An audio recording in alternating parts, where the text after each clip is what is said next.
सत्संग प्यार से कहना नमस्कार जी। आज सत्संग में आप सब उपस्थित हुए और भाव मन के यही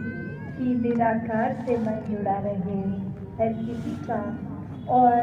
ये जो भाव आते हैं मन में, प्रभु के लिए प्यार जो आता है वो प्रभु के दर्शन के बाद ही आता है। अक्सर संसार में वो एक जिज्ञासा तो आती है कि किस तरह अपने आप का पता चल जाए, एक अपनी पहचान असली हो जाए। अक्सर आत्मा शरीर के बंधनों में इतनी योनियों को काट कर एक खुद को भुलेखे में शरीर ही समझ बैठती है कि जीते जी हमें जो कुछ करना है इस शरीर के खातिर ही करना है, खाना है, पीना है, कार्य करने हैं। तो कैसे एक सिर्फ शरीर की पहचान नहीं है, असली पहचान इस आत्मा की ये परमात्मा है। शरीर के खत्म हो जाने के बाद भी इसी का ही एक जब पहचान हो जाती है और पता चल जाता है कि इसी में ही मिलना है, तो ये अपनी आत्मा का बंधन भी, ये भटकन भी सब दूर हो जाती है।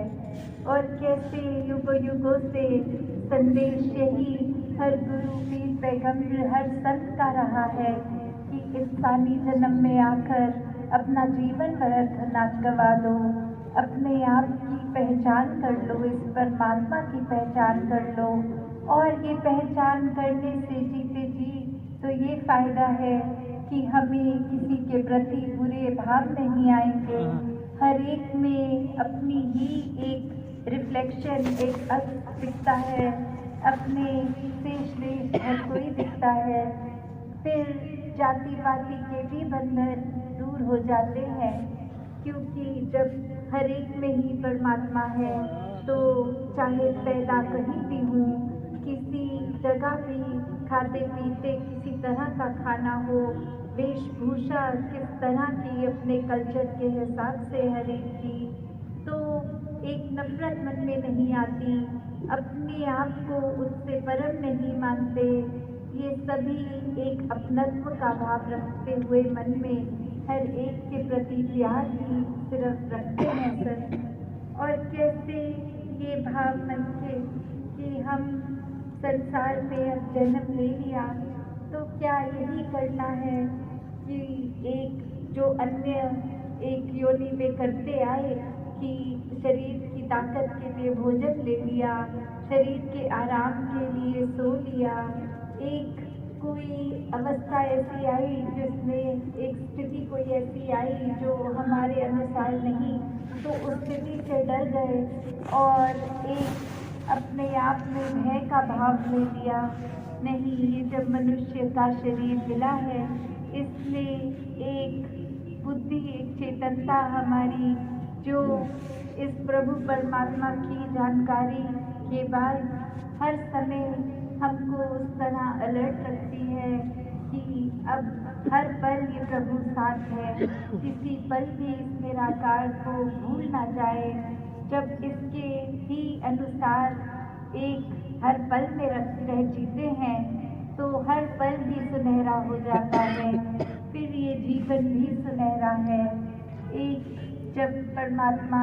से प्यार हो जाता है तो इसकी पूरी बनाई हुई सृष्टि से प्यार हो जाता है। कैसे जीवन में फिर छोटे छोटे वहम भुलेखों से उठ जाते हैं। एक ग्रस्त में रहकर भक्ति करने वाली बात कि ये परमात्मा की प्राप्ति कहीं दूर एकांत में बैठ के नहीं, ये जिस माहौल में हम हैं उसी में की जा सकती है। और अक्सर दुनिया ये भी एक भुलेखे में आ जाती है कि अगर गृहस्थी में भक्ति करनी है तो गृहस्थी का मतलब सिर्फ शादी या कोई उस तरह से भाव बांध लेते हैं। नहीं, ये गृहस्थी सिर्फ ये मतलब नहीं कि कोई कुंवारा है या शादीशुदा है या किसी का विवाह करने का ध्यान है भी कि नहीं। गृहस्थी का मतलब ये समाज, ये घर अपना जिसमें हर कोई रहता है। तो जब एक बाल अवस्था भी है तो उसमें पढ़ाई लिखाई का समय और उस तरह से अगर उस समय प्रभु परमात्मा की प्राप्ति हो गई, जिस अवस्था में भक्त प्रहलाद का नाम आता है, तो एक वैसे ही उस समय ये पढ़ते लिखते कूदते खेलते कूदते बच्चे भी फिर मन से इस परमात्मा के साथ जुड़ जाते हैं और अपना कार्य निभाते हुए भी भक्ति करते हैं। उस समय उनको कोई अलग से समय निर्धारित करके इस परमात्मा के ध्यान में नहीं लगाना होता। बस वो जब स्कूल में है तो भी इसका ही मन में वास रख लेते हैं, जब घर आके खेलते हैं तो भी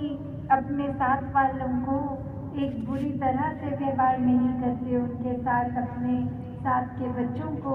अच्छी तरह से खेल कूद करते हैं, बातों में एक गाली गलौज नहीं लाते।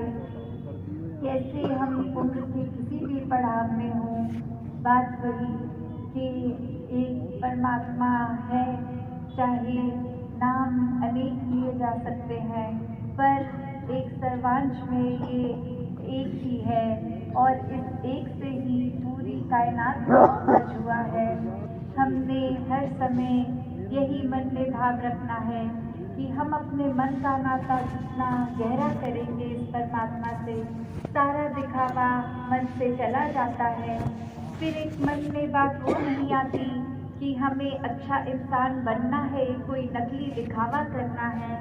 नहीं, ये अच्छाई खुद ब खुद हमारे अंदर ढल जाती है।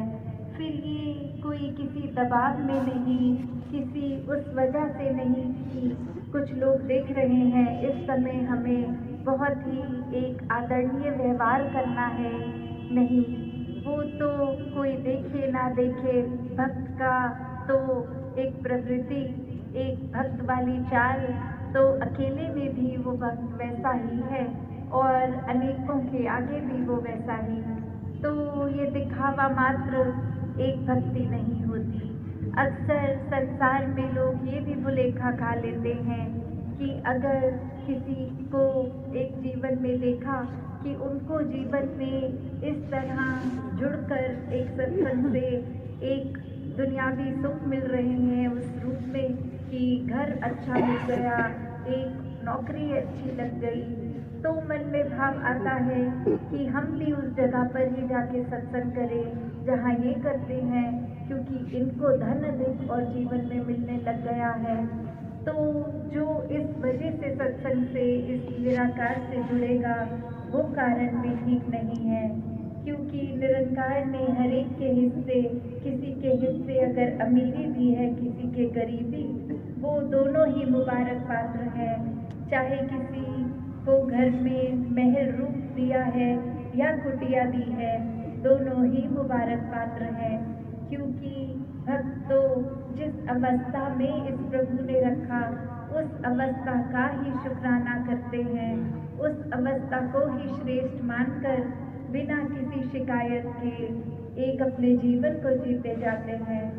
और अक्सर एक फिर छोटी छोटी चीज़ों में अपने आप को नहीं बांधते, अपना मन को विशाल करते हैं, दिल को विशाल करते हैं, ख्यालों को विशाल करते हैं। फिर किसी को अगर कोई उपलब्धि मिलती है जो उनको नहीं, उसमें भी प्रभु का शुक्राना कि दातार आपने इस इंसान को उपलब्धि दी, मन हमारा खुश हो गया। तो कैसे किसी से कुछ छीन कर अपना घर सजाने वाली बात नहीं रखते भक्त मन में ऐसे भाव, वो अपना सब कुछ समर्पित करने का भाव रखते हैं ताकि किसी और के जीवन में उनकी वजह से बेहतरी हो सके। वो बन जाए उस तरह जैसे एक जरिया होता है कि अगर एक उपलब्धि किसी को मिलनी थी या कोई सामग्री किसी को मिलनी थी, तो